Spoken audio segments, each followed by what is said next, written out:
മോഹൻലാൽ എന്നെ കാണണം എന്നുള്ള ആഗ്രഹം പ്രകടിപ്പിച്ചു. ശിവരാസിനെ പിടിച്ച ഗ്യാങ്ങിൻ്റെ ആളിവിടെ ഉണ്ടെന്ന് പറഞ്ഞ് ചിലപ്പോൾ തോന്നുന്നു നമ്മൾ കണ്ണാടിയിൽ നോക്കുമ്പോൾ നമ്മൾ മമ്മൂക്കാനൊക്കെ കൂടുതൽ സുന്ദരനാണെന്നുള്ളൊരു തോന്നലുണ്ട് അവിടെ. അതാണ് ബ്ലാക്ക് കാറ്റ് കമാൻഡോസ് എന്ന് പറയുന്നത്. വെച്ചാൽ നമ്മളൊരു പൂച്ചയെപ്പോലുള്ള മൂവ്മെൻ്റ് ആയിരിക്കും. നമ്മൾ നടക്കുന്നതോ അപ്രോച്ച് ചെയ്യുന്ന ഒരാൾക്കൊരു ശബ്ദം കേൾക്കാൻ പോലും പറ്റാത്ത രീതിയിലുള്ള അപ്രോച്ച് നിങ്ങൾ വിചാരിക്കാത്ത സമയത്ത് നിങ്ങളുടെ കഴുത്തിന് എൻ്റെ കൈ ഉണ്ടായിരിക്കണം.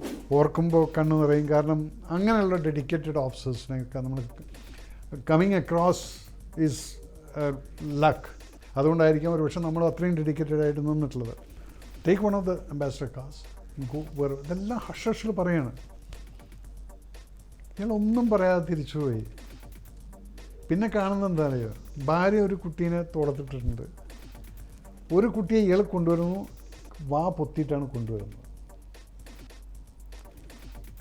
ഞാൻ സെല്യൂട്ട് അടിച്ചിട്ട് അത് പോകാൻ പറ്റും. അയാൾ ഞാൻ പറയും എവിടെ വേണമെങ്കിലും പൊയ്ക്കുന്നുണ്ട്, ഏത് ഹോട്ടലിൽ വേണമെങ്കിലും ചെക്ക് ഇൻ ചെയ്തോ, പൈസയ്ക്ക് ഞങ്ങൾ സെറ്റിൽ ചെയ്യുന്നു, ജസ്റ്റ് കോണ്.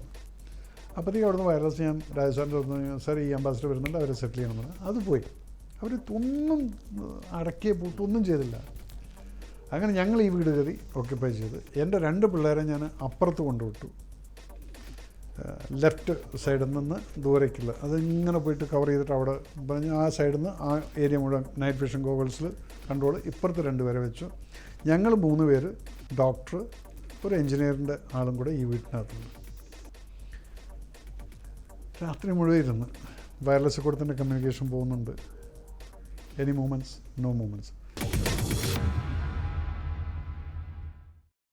ഞാൻ ഈ വീട്ടിനകത്തോട് കയറിയിട്ട് ഇതിൻ്റെ ബാത്റൂമിൻ്റെ വെൻറ്റിലേറ്റർ ഈസ് ഫേസിങ് അവരുടെ വീട്ടിൻ്റെ കണ്ണാടി കാണുന്നത്. എല്ലാം സ്മോക്ക് കണ്ണാടിയാണ്.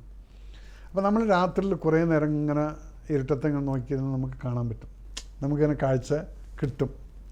അങ്ങനെ നോക്കുമ്പോൾ അതിന് ആ ഗ്ലാസിൻ്റെ അപ്പുറത്ത് മൂവ്മെൻറ്റ്സ് നടക്കുന്നുണ്ട്. കാരണം അതിൽ കൂടെ അവന്മാർ നോക്കുന്നുണ്ട്.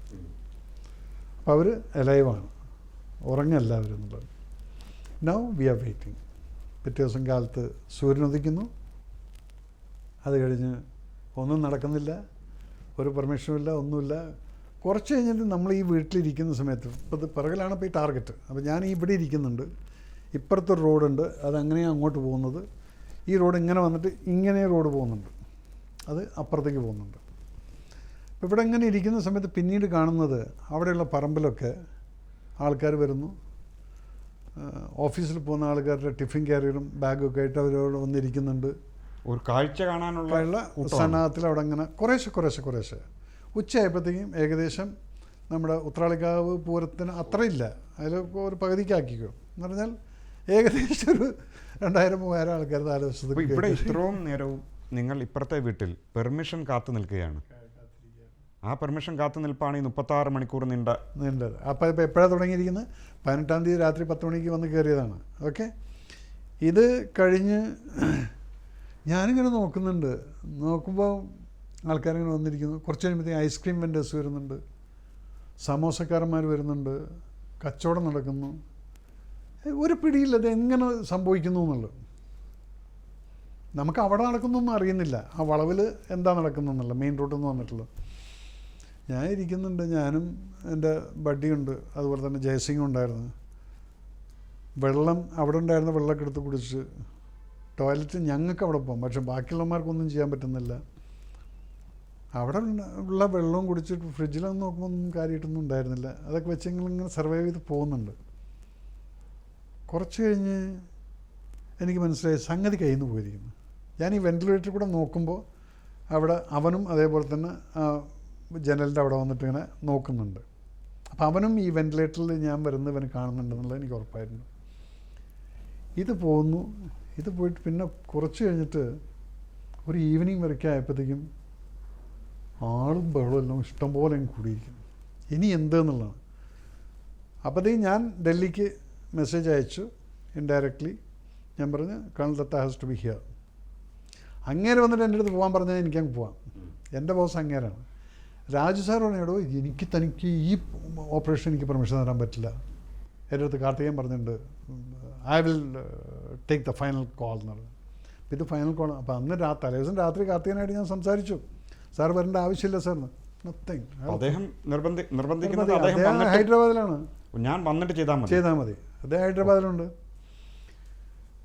ഞാൻ മിണ്ടാതെ ഇവിടെ ഇരുന്നതെല്ലാം കേട്ട് അന്ന് ഭയങ്കര വഴക്കും ഒക്കെ ആയിരുന്നു ആ തലേ ദിവസം രാത്രി. അത് കഴിഞ്ഞിട്ട് പിറ്റേ ദിവസം ഒരു 4 മണിയായപ്പോൾ I am getting a call വന്നിട്ട് കാർത്തികൻ സാർ വന്നിട്ടുണ്ട്.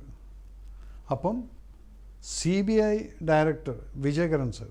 സോ വിജയകരൻ സാറും എനിക്കുമായിട്ട് നല്ല ബന്ധമുണ്ടായിരുന്നു. അദ്ദേഹം ഡൽഹി പോലീസായിരുന്നു. അപ്പോൾ പലപ്പോഴും ഞങ്ങൾ ഒരുമിച്ച് ഓപ്പറേറ്റ് ചെയ്തിട്ടുണ്ട്, NSGയും ഡൽഹി പോലീസുമായിട്ട്. അപ്പം അദ്ദേഹം വന്നിട്ടുണ്ടെന്ന് പറഞ്ഞപ്പോൾ എനിക്ക് സന്തോഷമായി. അറ്റ്ലീസ്റ്റ് സെൻസിബിളായിട്ട് എനിക്ക് എന്തെങ്കിലും പറയാമെന്ന്. മൂപ്പർ വന്നിട്ടുണ്ട്. മൂപ്പർ വന്ന് ഞാൻ good evening sir, Ravi, how are you? Good. അപ്പോൾ ഇങ്ങേര് ചോദിച്ചു, യെസ് വാട്ട്സ് യുവർ പ്ലാൻ എന്ന് ചോദിച്ചു. അപ്പോൾ ഞാൻ ഐ വാസ് ലിറ്റിൽ അറഗൻറ്റ്. ഞാൻ കുറച്ചൊരു റിബലീസ് ഇതിലായിരുന്നു അന്ന്. ഞാൻ I got no plan sir. എൻ്റെ പ്ലാൻ കാലത്ത് 5 മണിക്ക് കഴിഞ്ഞു എന്നുള്ളത്. ഇനി എന്ത് പ്ലാൻ? ഇനി now you tell me. You said that you will be coming here and commanding this. Now you tell me sir. You sounds very arrogant എന്ന്. No sir, this is what's a problem. When a junior says something sensible, then the senior generally snubs it by saying that you are arrogant. Now you tell me, sir. You tell me, should I go now? I'll go. No, I'm worried about you. I'm worried about your life. That's why I've asked for more commandos to come. No commando will enter, sir. Me and my 6 boys will be the first one to enter that house. That's my privilege. No extra commando. They can be outer quadrant. They will not be of any help to me, sir. So don't tell me, no, I'm worried about your life. No, sir. You don't have to. I get 1,200 rupees risk allowance every month, sir. That is to take risk for once in a while. That is this occasion, sir. So don't bother about my. That was a kind of conversation which we had.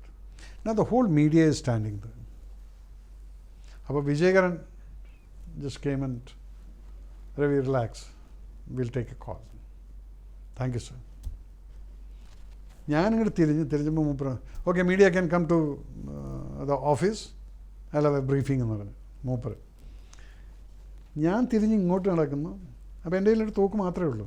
ബാക്കി MP5 സാധനമൊക്കെ അവിടെ വെച്ച്, bullet proof ഒക്കെ അവിടെ വെച്ചിട്ടുണ്ട്. ഈ തോക്ക് പറയുന്നുണ്ട്. ഇങ്ങോട്ട് തിരിഞ്ഞപ്പോൾ ഈ മീഡിയ മുഴുവൻ എൻ്റെ പുറകിൽ വന്ന് എൻ്റെ പുറകിൽ വന്നപ്പോൾ ഞാൻ അവിടെ നിന്നിട്ട് ഞാൻ പറഞ്ഞു, listen, I won't be able to give you any information. Now everything he has to decide. Let him decide. If I come back alive, then I'll give you interview. Apparana Time Max's ഒരു foreigner out ഉണ്ടാവും. Captain, if you do this operation, whether you kill him or catch him or anything, then I say add. If I get killed, that also you add. Your sense of humor at this moment, that means you are very cool. Yes, I am very cool. You will be my cover story. Thank you so much. We'll catch up. ഞാനങ്ങ് പോയി അവിടെ പോയിട്ട് അപ്പോഴത്തേക്കും ഞാൻ എൻ്റെ മറ്റേ 2 ടീമിൻ്റെ അടുത്ത് പറഞ്ഞു, നൈറ്റ് വിഷൻ ഗോഗിൾസിൻ്റെ സെല്ല് ചേഞ്ച് ചെയ്യുന്നത്. രാത്രിയാവാൻ പോവാണ്. ഇനിയിപ്പം എന്താ ആവുകയെന്നറിയില്ല. അപ്പോൾ നൈറ്റ് വിഷൻ ഗോഗിൾസ് ആവശ്യമുണ്ട്. അപ്പോൾ തലേദിവസം രാത്രി മുഴുവൻ യൂസ് ചെയ്തിരിക്കുന്നു. അപ്പോൾ ഇവിടെ ചാർജ് ചെയ്യാൻ വെച്ചിട്ടുണ്ടായിരുന്നു ഞാനത്. അതിൽ ഓരോരുത്തർ വന്ന് ഞാനിവരെല്ലാം നൈറ്റ് വിഷൻ ഗോഗിൾസ് ഫില്ല് ചെയ്ത് ചെക്ക് ചെയ്ത് എടുത്ത് കൊടുത്തുകൊണ്ടിരിക്കുമ്പോഴാണ് വണ്ടിക്കകത്ത് അംബാസിഡർ കാറിലിരുന്ന് ചെയ്യുന്നു. ടപടപടപടാന്ന് പറഞ്ഞ് ഫുൾ ഫയറിങ്. തോക്കെടുത്ത് ഇപ്പുറത്തൂടെ പോയി കിച്ചൻ്റെ സൈഡിൽ പോകുമ്പോൾ ശിവരാസൻ അവിടെ നിന്ന് വെൻറ്റിലേറ്ററിൽ കൂടെ അങ്ങോട്ടടിക്കുന്നുണ്ട്. അത് കഴിഞ്ഞിട്ട് ഞാൻ ഇപ്പുറത്തേക്ക് എത്തിയപ്പോൾ ഇങ്ങോട്ട് അടിച്ചു. ഇങ്ങോട്ടടിക്കുമ്പോൾ ഞാൻ കൗണ്ടർ ചെയ്യുമ്പോഴാണ് ഈ ജയസിംഗ് ഓടി വരുന്നത്.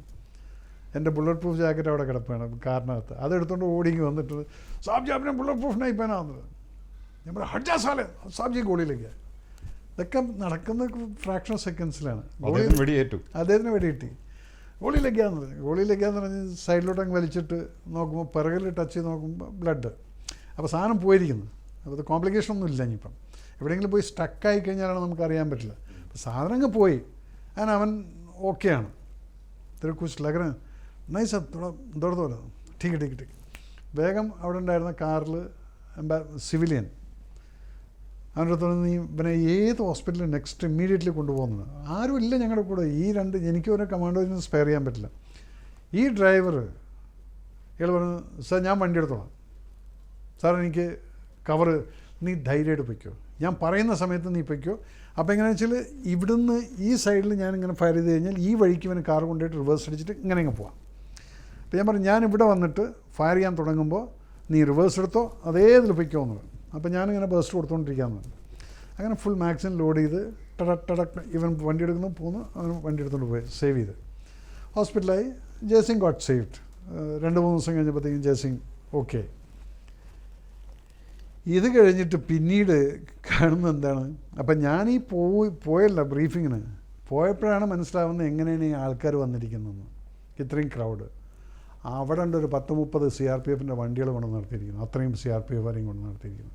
ആൾക്കാർ ചോദിക്കില്ലേ, ഇതെല്ലാം മൂപ്പരുടെ ഓർഡർ. He was the commander of CRPF also. മൂപ്പർ CRPFിനെ കൊണ്ടുവന്നങ്ങ് വിന്യസിച്ചിരിക്കുകയാണ്. ആൾക്കാരൊക്കെ എന്താ, അപ്പോൾ ആരെങ്കിലും ശിവരാജൻ ഉണ്ട് അതിനകത്തുനിന്ന്. പിന്നെ അതങ്ങ് പരന്നു.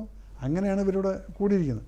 അങ്ങനെ ഈ ഫയറിങ് കഴിഞ്ഞ് ഞങ്ങൾ ഇവൻ വണ്ടി പോയപ്പോഴത്തേക്കും ഞാൻ കിച്ചൻ്റെ അവിടെ പോകുന്നു, പിന്നെയും ഫയർ ചെയ്യുന്നു അങ്ങോട്ട്. പിന്നെ അവർ അവിടെ നിന്ന് ഇങ്ങോട്ട് പുറത്തേക്ക് വരുന്നു, ഫയറിങ് നിന്നു. അപ്പോൾ എന്തേ നടന്നു വെച്ചെങ്കിൽ അപ്പുറത്തൊരു വണ്ടി സ്റ്റക്കായി. ഒരു മരം കൊണ്ടുവരുന്ന ഒരു വണ്ടിയോട് അപ്പം ഇവൻ വിചാരിച്ചത് എന്തോ പ്ലാനിങ് ആണ്. ഞങ്ങൾക്ക് ആർക്കും അറിയില്ല ഇതെന്താണ്. ആ വണ്ടിയോട് സ്റ്റക്കായപ്പോൾ ആൾക്കാർ തള്ളാൻ കയറിയപ്പോഴാണ് എടുത്ത് വെടിവെച്ച്. ഇത് സന്ധ്യ ആകുമ്പോൾ എന്തോ പ്ലാനിങ് ആണ്. അങ്ങനെ അവിടുന്ന് ഈ 10 മിനിറ്റ് നേരത്തിന് ശബ്ദമൊന്നുമില്ല. പിന്നെ അത് കഴിഞ്ഞ് ലാസ്റ്റിൽ ഒരു സൗണ്ട്, ബും, മഫിൾഡായിട്ടുള്ളൊരു സൗണ്ട്. നമ്മളിപ്പോൾ ഈ ഒരു ടവലൊക്കെ വെച്ചിട്ട് അല്ലെങ്കിൽ വളരെ ക്ലോസ് റേഞ്ചിൽ തലയ്ക്ക് വെടി വെച്ച് കഴിഞ്ഞാൽ ആ ടാ എന്നുള്ള ശബ്ദം ഉണ്ടാവില്ല, അതൊരു മഫിൾഡായിരിക്കും. ഞാൻ വേഗം ബുള്ളറ്റ് പ്രൂഫെല്ലാം അഴിച്ചു താഴ്ത്തിട്ട് സൈഡിൽ വെച്ചു.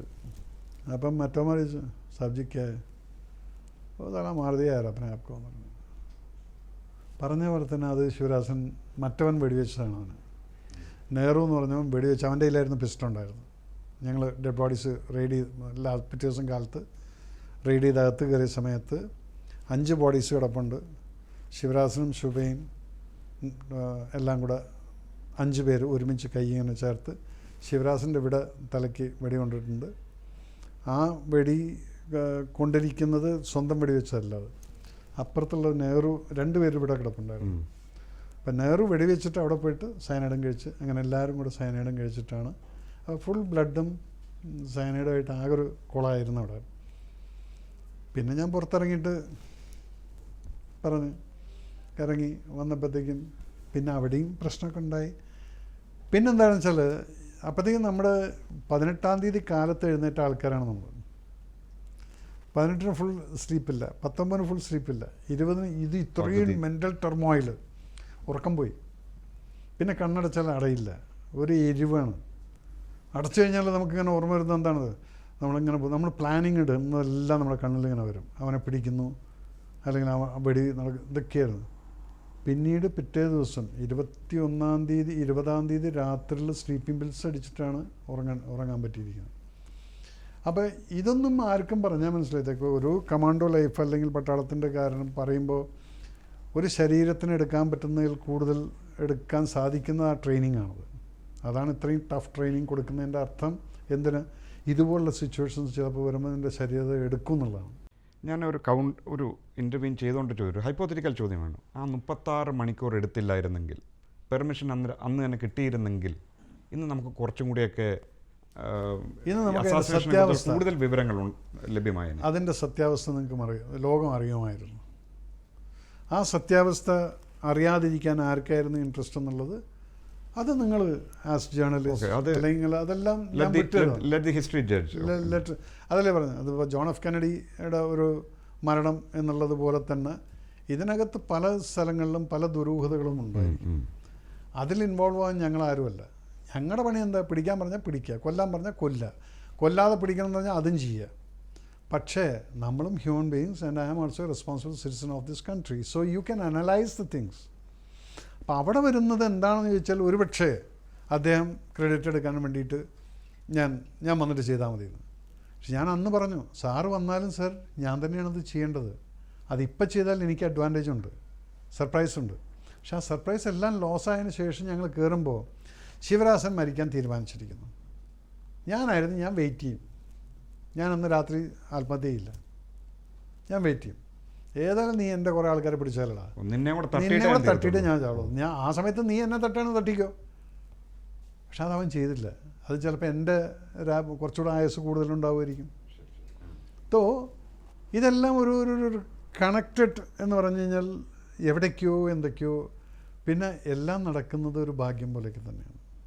ഇപ്പം നമ്മൾ മോഹിത് ശർമ്മയുടെ കാര്യം പറയുന്ന സമയത്ത് ദുരന്തറിനെക്കുറിച്ച് നിങ്ങൾ സംസാരിക്കുമ്പോൾ ഈ വ്യക്തി ആരായിരുന്നു എന്നുള്ളത് പേഴ്സണലായിട്ട് അറിയാവുന്നൊരു വ്യക്തിയാണ് ഞാൻ. മോഹിത് ശർമ്മ ഇതുപോലെ മറ്റൊരു കമാൻഡോയാണ്. അദ്ദേഹം ഡിസ്ഗൈസിൽ തീവ്രവാദികളുടെ ഒപ്പം ചേരുന്നു. അവിടെ മോഹിത് എന്ന് പറഞ്ഞു കഴിഞ്ഞാൽ അത് നിങ്ങളെല്ലാവരും അറിഞ്ഞിരിക്കേണ്ടത്. അതുപോലെ ഡെഡിക്കേറ്റഡ് ആയിട്ടുള്ള പെട്രിയോട്ടായിട്ടുള്ള ഓഫീസേഴ്സുള്ളൊരു രാജ്യത്ത് ഇന്ന് നിങ്ങൾ അതേ രാജ്യത്തിന് ഒറ്റുകൊടുക്കാൻ വേണ്ടി നടക്കുന്ന ആളുകളുള്ള ഒരു സ്ഥലമായിട്ടും കൂടെ എനിക്ക് കാണുന്നുണ്ട്. അപ്പോൾ അവിടേക്കാണ് നമ്മൾ വിചാരിക്കുന്നത് ഇതുപോലുള്ള ആളുകളുടെയൊക്കെ ഡെഡിക്കേഷൻ എവിടെയാണ് കൊണ്ട് നിങ്ങൾ ആരോട് നിങ്ങൾ ഉത്തരം, ആ മോഹിതിൻ്റെ അമ്മയോട് നിങ്ങൾ ഉത്തരം പറയുമോ? ഇല്ലല്ലോ. മോഹിത്തിൻ്റെ എന്നൊക്കെ പറഞ്ഞു കഴിഞ്ഞാൽ നമുക്ക് പ്രൂഫ് കിട്ടിയിട്ടില്ലല്ലേ. മരിച്ചെടുക്കുമ്പോൾ 12 ഡെഡ് ബോഡീസ് ആയിരുന്നു അദ്ദേഹത്തിൻ്റെ ചുറ്റും. 12 പേരെ കൊന്നിട്ടാണ് ഞാൻ മരിച്ചിരിക്കുന്നത്. അത് ഈ ഒരൊറ്റ മനുഷ്യൻ. അതിനപ്പുറത്ത് മറ്റേ ജോയൽ ഖാൻ കാശ്മീരി ഒരു പയ്യനുണ്ടായിരുന്നു, അവൻ മരിച്ചു. അവർക്കും അശോകചക്ര കിട്ടിയിട്ടുണ്ടായിരുന്നു. അവൻ്റെ അടുത്തുണ്ടായിരുന്നു 4 ബോഡീസ്. എന്നിട്ടാണ് മഞ്ഞിൽ നിന്ന് ഇവരെ 3-ാം ദിവസം റിക്കവർ ചെയ്തിട്ട് എടുത്തുകൊണ്ട് വന്നിരിക്കുന്നത്. അപ്പോൾ പട്ടാളക്കാരുടെ കഥകൾ കേൾക്കുമ്പോൾ അത് അറിയണം. അല്ല നിങ്ങളിവിടെ ഇരുന്നിട്ട് ഈ ഫേസ്ബുക്കിലോ അല്ലെങ്കിൽ ഇവിടെ ഇരുന്നിട്ട് ആരെങ്കിലും തെറിവിളിക്കുന്നതല്ല യഥാർത്ഥ ലൈഫ് എന്നുള്ളത് മനസ്സിലാക്കണം. ആർക്കെന്തിലൂടെ എല്ലാം കടന്നു പോകുന്നു എന്നുള്ളത്. ഈ കമാൻഡോ ജീവിതം കഴിഞ്ഞു, അത് കഴിഞ്ഞ് വീണ്ടും ആർമിയിലേക്ക് പോകുന്നു. ആർമിയിലോട്ട് ഞാൻ മിലിറ്ററി ഇൻ്റലിജൻസിലേക്കാണ് പോയത്. പക്ഷേ അതിന് മുന്നേ ഞാൻ 2 വർഷം ആർമി ചീഫിൻ്റെ ADC ആയിട്ട്, one of the highest post security ADC ആയിട്ട് ഞാൻ ജനറൽ റോഡ്രിക്സിൻ്റെ കൂടെ 97-ൽ റിട്ടയർ ചെയ്യുന്നത്, അതോ 98-ൽ റിട്ടയർ ചെയ്യുന്നത്. അപ്പോൾ എങ്ങനെയാണ് സിനിമയിലേക്കുള്ള ഒരു പ്രവേശനം? കാരണം ഈ കമാൻഡോ ലൈഫും സിനിമയും തമ്മിലുള്ള ബ്രിഡ്ജ് എന്താണ്?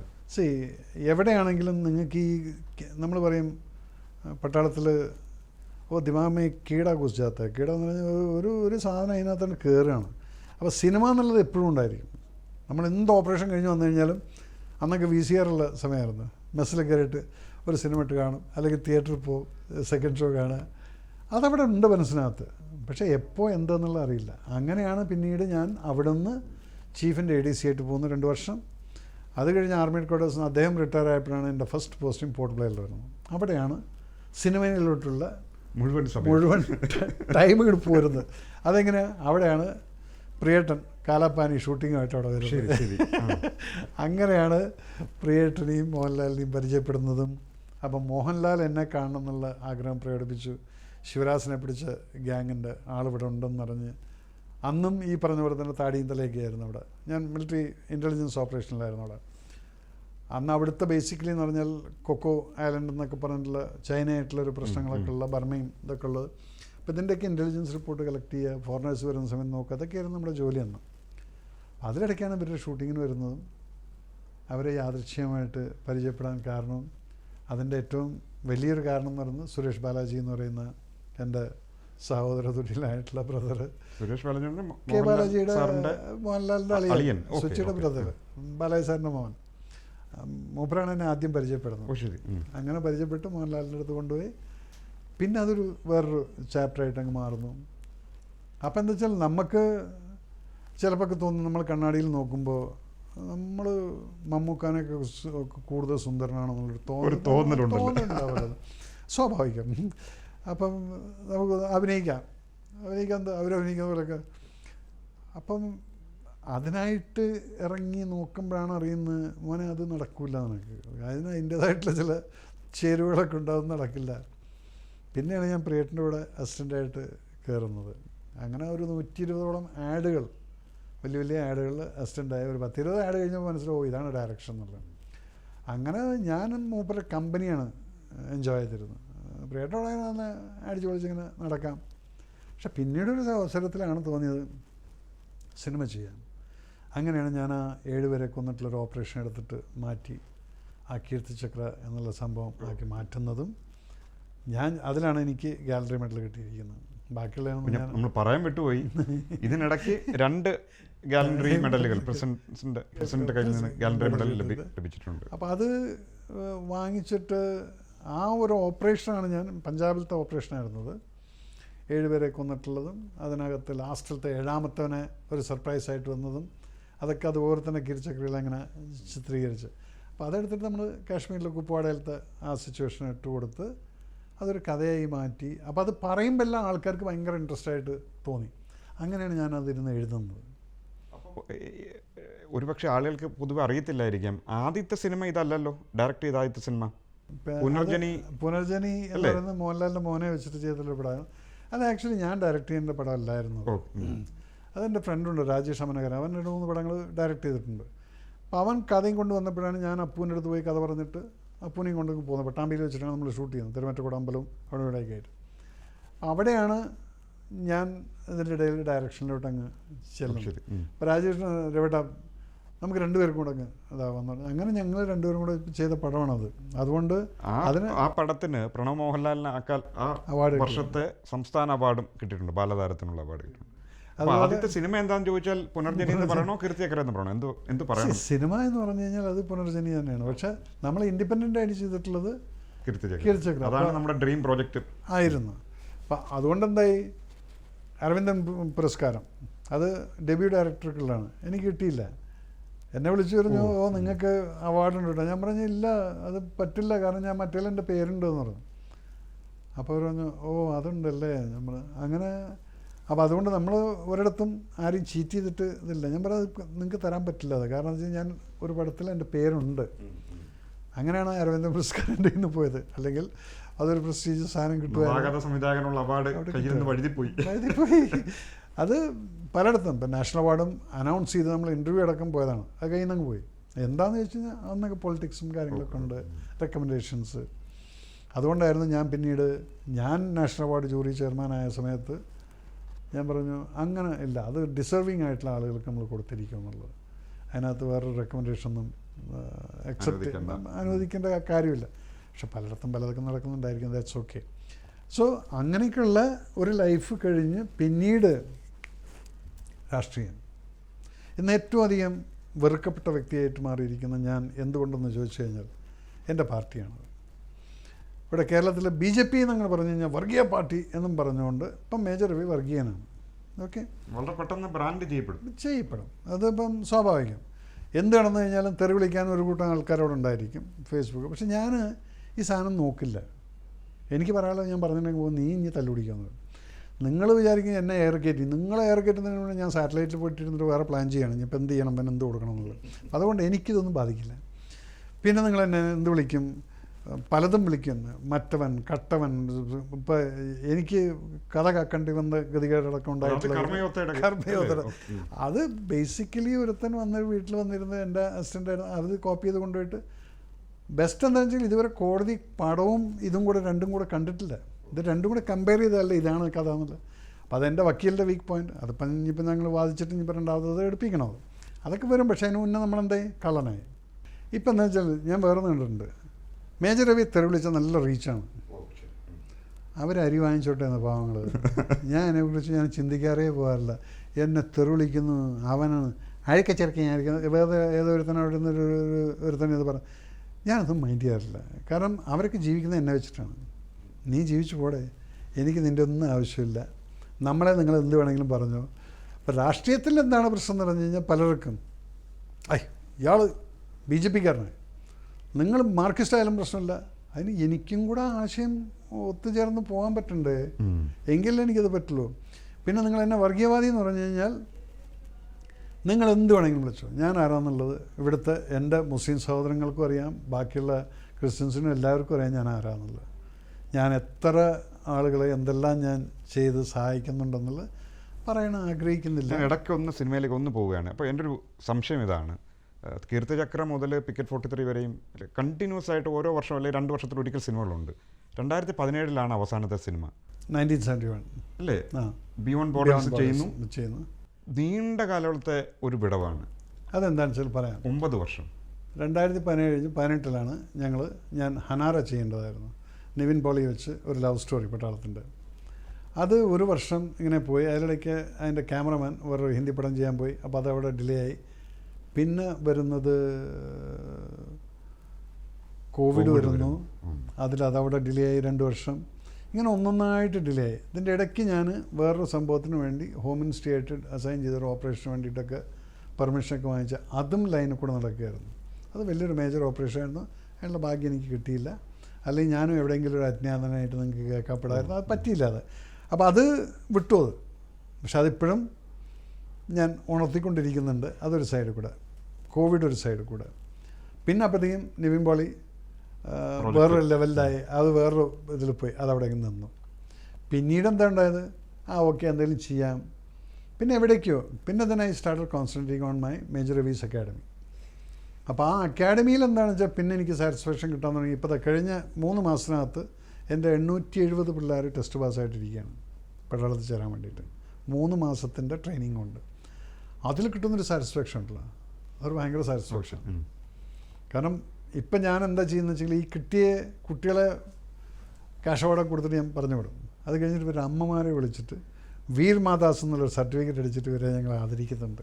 അതൊരു പുതിയ സംഭവം. കാരണം നിങ്ങളെ മക്കളെ രാജ്യത്തിന് വേണ്ടി കൊടുത്തിരിക്കുന്നു.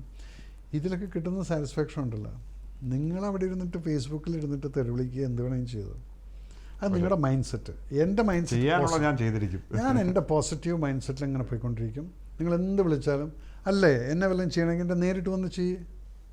അതിന് ചങ്കൂറ്റുണ്ടെങ്കിൽ നീ അത് ചെയ്യേ. അതില്ലാതെ നിങ്ങൾ ഈ ഫേസില്ലാത്ത ഫേസ്ബുക്കും വെച്ചുകൊണ്ട് നടന്നിട്ട് അവിടെയും ഇവിടെയും തൊഴുത് ഒറ്റണത്തിൻ്റെ ഇതിൽ ഏതെങ്കിലും ഒന്ന് നോക്കി എന്നാൽ ശരി നീ ഇവനെ എന്തെങ്കിലും നോക്കാം, അത് ലോക്ക് ചെയ്തിട്ടുണ്ടായിരിക്കും. ഫേക്ക് നെയിംസ്, ഫേക്ക് ജാതി, ഫേക്ക് മതം എല്ലാം ആയിട്ട് അവർക്കൊരു സാറ്റിസ്ഫാക്ഷനാണ്. അപ്പം ഞാൻ പറഞ്ഞു 75 വയസ്സായിട്ടുള്ള ആരാധനായിട്ടുള്ള പ്രധാനമന്ത്രിയുടെ മരിച്ചുപോയ 100 വയസ്സായിട്ടുള്ള അമ്മയെക്കുറിച്ചിട്ട് പറയുന്ന നികൃഷ്ടമായിട്ടുള്ള ലാംഗ്വേജുകൾ കേൾക്കുമ്പോൾ ഞാനാരാണ്? അദ്ദേഹം അത് മാപ്പ് കൊടുത്തു. അതിലും വലുതാണ് നമ്മളൊക്കെ. പക്ഷേ നേരിട്ട് നിങ്ങൾക്ക് ചങ്കൂറ്റം ഉണ്ടെങ്കിൽ നേരിട്ട് വന്നിട്ട് പറ. അഡ്രസ്സ് ഇതെല്ലാം എല്ലാവർക്കും അറിയാം. ഇതില്ലാത്ത ഈ ഭീരുക്കളുടെ ഇടയിലാണ് നമ്മൾ ജീവിക്കുന്നത് ഇപ്പം. അപ്പോൾ ഇവർക്കറിയില്ല നമ്മൾ എന്തൊക്കെയാണ് ചെയ്തിരിക്കുന്നത്, എന്താണ് നമ്മളെന്നുള്ളത് ആർക്കും അറിയില്ല. പക്ഷെ അതുകൊണ്ട് എനിക്ക് no complaints. I am very happy.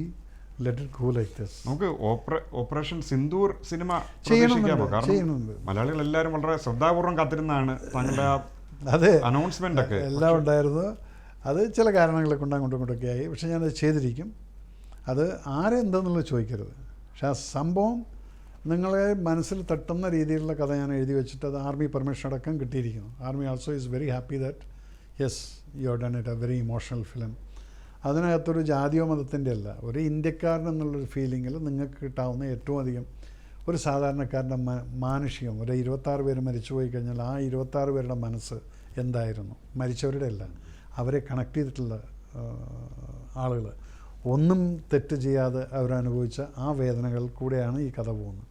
പിന്നെ ലാസ്റ്റിൽ നിങ്ങൾക്ക് കിട്ടുന്ന കിക്ക് ആ 4 പേരെ എങ്ങനെ കൊന്നു, ആ ഓപ്പറേഷൻ മഹാദേവായിരിക്കും ഇതിൻ്റെ ക്ലൈമാക്സും വരും, വന്നിരിക്കും. ഞാൻ വളരെ ഒരു അലോസരം ഉണ്ടാവുമോ അറിയില്ല. പക്ഷേ എങ്കിലും അടുത്തിടയ്ക്ക് മോഹൻലാലിൻ്റെ മകൾ വിസ്മയമായിട്ട് ബന്ധപ്പെട്ടുള്ള ഒരു പരാമർശത്തിൽ വീണ്ടും ഇതുപോലെ തന്നെ മേജർ രവി വീണ്ടും മൈനറായി എന്ന് പറഞ്ഞിട്ടുള്ളതാണ് പൊതുവെ ഫേസ്ബുക്ക് ഇത് ട്രോളുകൾ. നിങ്ങൾക്ക് minor cook, minor Ravi, minor ഇതെല്ലാം നിങ്ങൾ എന്ത് വേണമെങ്കിലും പറഞ്ഞു. ഞാൻ ആരെന്നുള്ളത് എനിക്കറിയാം. എനിക്ക് എന്നിലുള്ള കോൺഫിഡൻസ് എന്ന് പറയുന്നത് അതെൻ്റെ കോൺഫിഡൻസാണ്. പിന്നെ വിസ്മയമായിട്ടുള്ളത്, വിസ്മയനെ ഞാൻ മായ എന്ന് വിളിച്ചപ്പോഴത്തേക്കും ഇവിടെ ഏതോ ഒരുത്തന്നെ വലിയ പ്രശ്നം, മായ എന്ന് വിളിച്ചത്. ആ കുട്ടിയേക്ക് ജനിക്കുന്നത് ഞങ്ങളുടെ മുമ്പിലാണ്. ഞാൻ മോഹൻലാലിനെ കാണുന്ന തന്നെ എന്താ ഞങ്ങൾ പരിചയപ്പെടുന്ന സമയത്തെല്ലാം എൻ്റെ മോനും ഇവരെല്ലാം ഒരുമിച്ച് ഊട്ടിയിൽ പഠിച്ചിട്ടുള്ളതും, എൻ്റെ മോൻ അവിടെ ഇല്ലായിരുന്നു, ഇവർ എബ്രാനിലായിരുന്നു. ഞങ്ങളൊരു ഫാമിലിയായിട്ട് വളർന്നിട്ടുള്ളവരാണ്. ആ കുട്ടി എനിക്കറിയാം. ഈ കുട്ടി അവിടെ മദ്രാസിൽ പഠിക്കുന്ന സമയത്ത് പലപ്പോഴും ചില ദിവസം നമ്മൾ ഞങ്ങൾ എന്നും ഈവനിങ് വീട്ടിൽ കാണും. സുരേഷ് ബാലാജിയുടെ വീട്ടിൽ അല്ലെങ്കിൽ ഡാഡിയുടെ അവിടെ ആയിട്ടും. ഡാഡി എന്ന് പറയുന്നത് ബാലാജി അങ്കിളുടെ വീട്ടിലാണ്. ഇനി അതിന് ആർക്കെങ്കിലും പ്രശ്നം ഉണ്ടെങ്കിൽ പ്രശ്നം വെച്ചിട്ട് അവിടെ ഇരുന്നു. നമുക്ക് വിളിക്കേണ്ടത് നമ്മുടെ റിലേഷൻ വെച്ചിട്ടാണ് നമ്മൾ വിളിക്കുന്നത്. അപ്പം ചിലപ്പോൾ കാണാം മായ ഭയങ്കര മൂഡ് ഓഫ് കരച്ചിൽ. എന്തൊരു ചോദിച്ചു കഴിഞ്ഞാൽ ഇപ്പോൾ സ്വിച്ച് വരും. സ്കൂളിൽ നിന്ന് വരുമ്പോൾ ഏതോരുത്തനൊരു പട്ടീനെ കല്ലെടുത്തെറിയുന്നത് കണ്ട് അതിൻ്റെയാണെന്ന് അതിനെടുത്ത് കരയും. ആ പട്ടീനെ എന്തിനാ അയാൾ കല്ലെടുത്തെറിഞ്ഞ്? അത്രയും സെൻസിറ്റീവാണ് ഈ കുട്ടി. ഇതാണ് ഞാൻ പറഞ്ഞത്. അവിടെ ഉള്ളൊരു കുട്ടീനെ കല്ലെടുത്ത് അടിക്കുന്നത് കണ്ടപ്പോൾ മായക്ക് സഹിച്ചില്ല. അതിൻ്റെ കമൻ്റാണ്. അതിനെ നിങ്ങൾ അപ്പോഴത്തേക്ക് എന്തായി അതവിടെ നിന്നു. താനാരാണ് അവരുടെ രാഷ്ട്രീയം പറയാൻ? ഞാൻ രാഷ്ട്രീയമല്ല പറഞ്ഞത്. ആ കുട്ടി പറഞ്ഞത് ആ വികാരമാണത്. അതിനകത്ത് രാഷ്ട്രീയം എന്ത് ഇതൊന്നുമല്ല ഞാൻ പറഞ്ഞിരിക്കുന്നത്. നിങ്ങളത് രാഷ്ട്രീയവൽക്കരിച്ചു. നിങ്ങൾക്കൊരാളെ കിട്ടി എഗൻസ്റ്റ് മോദി, അതാണ് നിങ്ങളുടെ ആഘോഷം. ഞാൻ അതിനെക്കുറിച്ചൊന്നും പറഞ്ഞു. നിങ്ങൾ മോദിയുടെ ആളാവുക, അല്ലെങ്കിൽ എഗൻസ്റ്റ് മോദിയോ അല്ലെങ്കിൽ രാഹുൽ ഗാന്ധി ആരെ വേണമെങ്കിലും നിങ്ങൾ അയക്കും. ആ കുട്ടി എന്താണെന്ന് മാത്രമേ ഞാൻ പറഞ്ഞുള്ളൂ. ഈ കുട്ടി പെട്ടെന്ന് സെൻസിറ്റീവ് ആവും. She doesn't like anybody getting hurt. അത് നിങ്ങളിപ്പോൾ ആ സിനിമയിലും കണ്ടു, അല്ലെങ്കിൽ ആ സിനിമയുടെ ഇൻ്റർവ്യൂവിലൊക്കെ അവിടെയൊക്കെ കണ്ടില്ല. ആ കുട്ടി she is very very very innocent. കുട്ടി എന്ന് പറയുന്നത് പലരും അതിൻ്റെ താഴത്ത് കമൻ്റ് അടിക്കാനൊക്കെ തുടങ്ങിയിട്ടുണ്ടായിരുന്നു. 35 വയസ്സ് എന്തോ ആയിക്കോട്ടെ, ആ മനസ്സെന്താണെന്നുള്ളത് ഞങ്ങൾക്കറിയാം. എൻ്റെ മോൻ്റെ ഒക്കെ കൂടെ പഠിച്ച് വളർന്നിട്ടുള്ള കുട്ടികളാണ്. ഞങ്ങളൊക്കെ ഒരുമിച്ചിട്ട് ഈ 4-5 പിള്ളേർ ഒരുമിച്ചിട്ട് ഞാൻ കണ്ടിട്ടില്ല. ഓരോരുത്തരെയും എനിക്കറിയാം എങ്ങനെയാണെന്നുള്ളത്. ഇപ്പം പ്രിയേട്ടൻ്റെ മകൻ സിദ്ധു, ചന്തുവിൻ്റെ കാര്യം ചോദിച്ചു കഴിഞ്ഞാൽ അവനിതുപോലെ ഭയങ്കര ഇൻട്രോവേർട്ടാണ്. അതിനിപ്പോൾ ചോദിച്ചാൽ എനിക്ക് ഒരു ഫുൾ എക്സ്റേ എടുത്തിട്ട് തരാൻ പറ്റും. അമ്മു എങ്ങനെയായിരുന്നു എന്നുള്ളത് പറയാൻ പറ്റും. അപ്പു എങ്ങനെയാണെന്നുള്ളത് എനിക്കറിയാം. കാരണം അപ്പുവിനെ ഞാനാണ് കൊണ്ടുപോയിട്ട് പടം ചെയ്യിപ്പിച്ചിരിക്കുന്നത്. അപ്പുവിനൊരു ഫ്രീഡം കൊടുത്ത സമയത്ത് അപ്പുവിൻ്റെ ഒരു ഓപ്പണിംഗ് ഉണ്ടായിരുന്നു ഒരു 10 ദിവസം. പട്ടാമ്പിയിൽ പഞ്ചായത്ത് കിണറ്റിൽ ചാടി കുളിച്ചിരുന്ന ഒരു അപ്പുണ്ട്. നിങ്ങൾക്കറിയാവുന്ന ഈ പുനർജനിയുടെ സമയത്ത് അതിലിട്ടിരുന്ന കോസ്റ്റ്യൂം അവൻ്റെ ഒരു തോർത്തുകൊണ്ട് മാത്രമായിരുന്നു. ഈ തോർത്തുകൊണ്ട് എടുത്തിട്ട് പഞ്ചായത്ത് കിണറ്റിൽ ചാടും, തോർത്തുകൊണ്ട് പോകും. ഇവെങ്കിലോ തോർത്തുകൊണ്ട് പോയി. പിന്നെ നമ്മൾ തോർത്തുകൊണ്ട് എടുത്തിട്ട് വരുന്ന വരയ്ക്ക് ഇവനവിടെ കുളത്തിൽ ഉണ്ടായിരിക്കും. എടുത്തിട്ട് അങ്ങനെ അപ്പൂനെ നിങ്ങൾ കണ്ടിട്ടുണ്ടോ? കണ്ടിട്ടില്ലല്ലോ. നിങ്ങളിപ്പോൾ ഇവിടെ കാണുന്ന ടൂർ അടിക്കുന്ന ഫോറിനിൽ കാണും ആ നാടൻ അപ്പൂനെയും ഞാൻ കണ്ടിട്ടുണ്ട്. അന്ന് മായൊന്നും ഉണ്ടായിരുന്നില്ല അവിടെ, സ്വിച്ച് പോലും വന്നിട്ടില്ല. ഞാനാണ് കൊണ്ടുപോയത്. എൻ്റെ ഭാര്യയാണ് അവനെ നോക്കിയതും കൊണ്ടുവരുന്നത്. ആ ഷൂട്ടിങ് 10 ദിവസം കഴിച്ചിട്ട് കൊണ്ടുവന്നു. പക്ഷെ അത് അപ്പം നമുക്കറിയാം ആ കുട്ടി എന്താണ്. മായയെക്കുറിച്ച് ഞാനതാ പറഞ്ഞു. അല്ല മായയുടെ രാഷ്ട്രീയം പറയാനൊന്നും ഞാൻ ആരുമില്ല. അത് അവർക്ക് അവരുടേതായിട്ടുള്ള താല്പര്യം. പക്ഷെ നിങ്ങളതിനെ വ്യാഖ്യാനിച്ച് നീ ആരടാ, നിങ്ങൾക്ക് ഈ എടാ പോടാ മറ്റതെന്നൊക്കെ വിളിക്കുന്നത് അത് നിങ്ങളുടെ സംസ്കാരമാണ്. നിങ്ങളാ പറയുന്നത് ആരെ എന്ത് വിളിക്കുന്നു എന്നുള്ളത്. ഇന്നലെ ഇപ്പം ഞാൻ യൂണിഫോം ഇട്ടിട്ട് ഇന്നലെ റിപ്പബ്ലിക് ഡേ ഇൻഡിപെൻഡൻസ് ഡേ ഇതായിരുന്നു. അതിൻ്റെ താഴത്ത് എനിക്ക് ഒരാൾ പറഞ്ഞു, സാറേ അതിൻ്റെ താഴത്ത് ചിലവന്മാരെ വൃത്തിയിട്ട്. ഞാൻ പറഞ്ഞു, നീ എന്തിനാണ് അത് വായിക്കാൻ പോകുന്നത് ചോദിച്ചു. അതിനെപ്പോലും റെസ്പെക്റ്റ് ചെയ്യാൻ അറിയാത്തൊരു സമൂഹമാണ് നമുക്കിവിടെ ഉള്ളത്. കാരണം വെച്ചാൽ ഇവൻ ഈ കിണറ്റിൽ നിന്ന് പുറത്തേക്ക് പോയിട്ടില്ല. ഈ അവിടുത്തെ തവളകളാണ് അതൊക്കെ. അവർ ജീവിക്കട്ടെ എന്ന് എന്തെങ്കിലും ഒരു നേർക്കൊലി ഒന്ന് പിടിച്ചു പോകുന്നവരൊക്കെ ഉള്ളവരൊക്കെ ലൈഫ്. അപ്പം അതുകൊണ്ട് നമ്മൾ അതിനൊന്നും മൈൻഡ് ചെയ്യരുത്. നമ്മുടെ ലെവല് അവരുടെ ആ ലെവലിലേക്ക് പോകേണ്ട ആവശ്യമില്ല. നിങ്ങൾ എന്നെ എന്ത് വേണമെങ്കിലും വിളിച്ചോ. മായയുടെ കാര്യം ഞാൻ ക്ലാരിഫൈ ചെയ്തല്ലോ. ഒരവസരവും ഇല്ല എന്നോട് ചോദിച്ചതിൽ. അതിൽ ഇത്രയേ ഉള്ളൂ. മായയുടെ കാര്യം ഞാൻ പറഞ്ഞതും അത് തന്നെയായിരിക്കും. പിന്നെ ഞാൻ ആദ്യം പറഞ്ഞത് എന്താണ്, 4 ദിവസം വരയ്ക്ക് ഞാനൊന്നും പറഞ്ഞില്ലല്ലോ ഈ കാക്രോച്ച് പാർട്ടിയുടെ. 2 ദിവസം വരയ്ക്ക് കറക്റ്റായിരുന്നു. നീറ്റിൻ്റെ പിള്ളേരുണ്ടായിരുന്നു അവിടെ. 2 ദിവസം കഴിയുമ്പോഴത്തേക്കും ക്രൗഡ് മാറി. അവിടെയാണ് ഞാൻ പറഞ്ഞത് ഫോറിൻ ഫണ്ട് വരാൻ തുടങ്ങി, സ്വിഗ്ഗി ഓർഡർ ഫോറിനിൽ നിന്ന് വരാൻ തുടങ്ങി. ഇതിനെയാണ് ഞാൻ പറഞ്ഞത്. ആദ്യത്തെ 2 ദിവസം നീറ്റുകാരുണ്ടായിരുന്നു, അനുഭവിച്ചവരുണ്ടായിരുന്നു. ബാക്കിയുള്ളതിന് ശേഷം നിങ്ങൾ 10 വർഷമായിട്ടും MA പാസ്സാവാത്ത JNUവിൽ കിടക്കുന്ന കുറേ ഉണ്ടല്ലോ, അതവിടെ ഉണ്ടായിരുന്നില്ലേ? അവരെക്കുറിച്ചാണ് ഞാൻ പറഞ്ഞത്. നിങ്ങൾ എന്നിട്ടോ പ്രധാനമന്ത്രിയെ തെറി വിളിക്കുക. 370 ആർട്ടിക്കിൾ എടുത്ത്. നീറ്റും 370 തമ്മിൽ എന്താ ബന്ധമുള്ളത്? അത് കഴിഞ്ഞ് മറ്റേ ജയിലിൽ കിടക്കുന്ന മിൽട്ടൻ്റെ നിങ്ങൾ വിട്ടുകൊടുക്കാൻ പറയുന്നു. So what is your cause and what is your നിങ്ങളുടെ കോസ് എന്താണ് അത് പറ. അവിടെ നീറ്റിനെ കുറിച്ചൊന്നും പറയുന്നത് കേട്ടില്ല. അത് ആദ്യത്തെ 2 ദിവസം കഴിഞ്ഞു. അത് കഴിഞ്ഞ് പിന്നെ തെറിയോട് തെറി. അപ്പം അത് പറഞ്ഞതിന് അതിനും എൻ്റെ മേക്കിട്ട് കയറിക്കോ ഒരു നിലപാടെന്ന്. അപ്പോഴത്തേക്കും പറഞ്ഞു മോഹൻലാൽ മേജർ രവിയെ തള്ളി. ഏതായാലും നമ്മുടെ പ്രേക്ഷകർക്ക് വേണ്ടി ഒരു ചെറിയ ഓണം സന്ദേശം കൂടി സാർ നൽകുമെന്ന് പ്രതീക്ഷിക്കുന്നു. ഓണത്തിന് ഓണമായാലും വിഷു ആയാലും ക്രിസ്മസ് ആയാലും എന്തായാലും ശരി, എനിക്ക് നിങ്ങളോട് ഒന്നേ പറയാനുള്ളൂ. ഞാനെന്ന വ്യക്തി എന്താണെന്നുള്ളത് എനിക്കറിയാം. മേജർ രവി എന്ന് പറഞ്ഞാൽ എന്താണെന്നുള്ളത്. പക്ഷേ ഒരു പാർട്ടിയുടെ ഇതിൽ കയറിയതിന് ശേഷം എന്നെ വർഗീയവാദിയായിട്ട് പറയുന്നുണ്ടെങ്കിലും എൻ്റെ ഇന്നും ഏറ്റവും അധികം ജീവൻ കൊടുക്കാൻ വേണ്ടി നിൽക്കുന്നത് പല വിഭാഗത്തിലുള്ള ആളുകളുണ്ട്. അപ്പോൾ അങ്ങനെ ഉള്ളിടത്തെല്ലാം നിങ്ങൾ ഈ വർഗീയത പറഞ്ഞ് കുളമാക്കാതെ ഹാപ്പിയായിട്ട് ഓണം എന്നുള്ളത് ഓണമാണ്, അത് എല്ലാവരുടേതുമാണ്, മലയാളിയുടെ അഭിമാനമാണ്, അഹങ്കാരമാണ്. ഈ ദിവസം എന്നും നമുക്ക് ഇതുപോലെ ഒത്തൊരുമയോട് കൂടിയിട്ട് എല്ലാ ദിവസവും ഓണമായിട്ട് മാറ്റാൻ നിങ്ങൾക്ക് എല്ലാവർക്കും സാധിക്കട്ടെ. എല്ലാവർക്കും എൻ്റെ ഹൃദയം നിറഞ്ഞ ഓണാശംസകൾ. എല്ലാ കുട്ടികളോടും പറയുന്നു, മക്കളെ B good, keep away from the drugs. ഇന്ന് ആ കാവാലികന്മാർ നിങ്ങളുടെ പിറകെ കൂടിയിട്ടുണ്ട്. അവരിൽ നിന്നും മാറി നിൽക്കൂ. ആഘോഷിക്കാൻ നിങ്ങളുടെ പ്രൊഫഷനായിരിക്കണം നിങ്ങളുടെ കിക്കെന്ന് പറയുന്നത്. ആ സ്പിരിറ്റ് അതായിരിക്കണം. അല്ലാതെ ഇതുപോലുള്ള പുറം ലോകത്തുനിന്ന് കിട്ടുന്ന സ്പിരിറ്റ് നിങ്ങൾ കേട്ടേണ്ട ആവശ്യമില്ല. So be happy, be good, be obedient and be proud of your country. Thank you so much. Happy Onam to you all. Jai Hind. അതാണ് മേജർ എ കെ രവീന്ദ്രൻ എന്ന മേജർ രവിയുടെ സമ്പൂർണ്ണ ജീവിതവും തുറന്ന കാഴ്ചപ്പാടുകളും. വെട്ടി തുറന്ന് പറയുക എന്ന് പറയുന്നത് അതൊരു ഗ്രേസ് തന്നെയാണ്. ആ ഗ്രേസിൽ അങ്ങേ അറ്റത്തേക്ക് എത്താൻ അദ്ദേഹത്തിന് കഴിയുകയും ചെയ്തിരുന്നു. മരണത്തെ മുഖാമുഖം കണ്ട വ്യക്തികൾക്ക് സോഷ്യൽ മീഡിയയിലെ ചീള് കേസുകളെ തൃണവൽഗണിക്കാം എന്ന് തന്നെയാണ് എനിക്കും തോന്നുന്നത്. എന്തായാലും വളരെ ഹൃദ്യമായ ഈ സംഭാഷണത്തിന് അദ്ദേഹത്തിന് വളരെയധികം നന്ദി അറിയിച്ചുകൊണ്ട്, ഒപ്പം നമ്മുടെ പ്രേക്ഷകർക്ക് എല്ലാ ഓണാശംസകളും അറിയിച്ചുകൊണ്ട് ഈ അധ്യായം ഇവിടെ അവസാനിക്കുകയാണ്. വളരെ നന്ദി sir. Thank you so much. God bless you.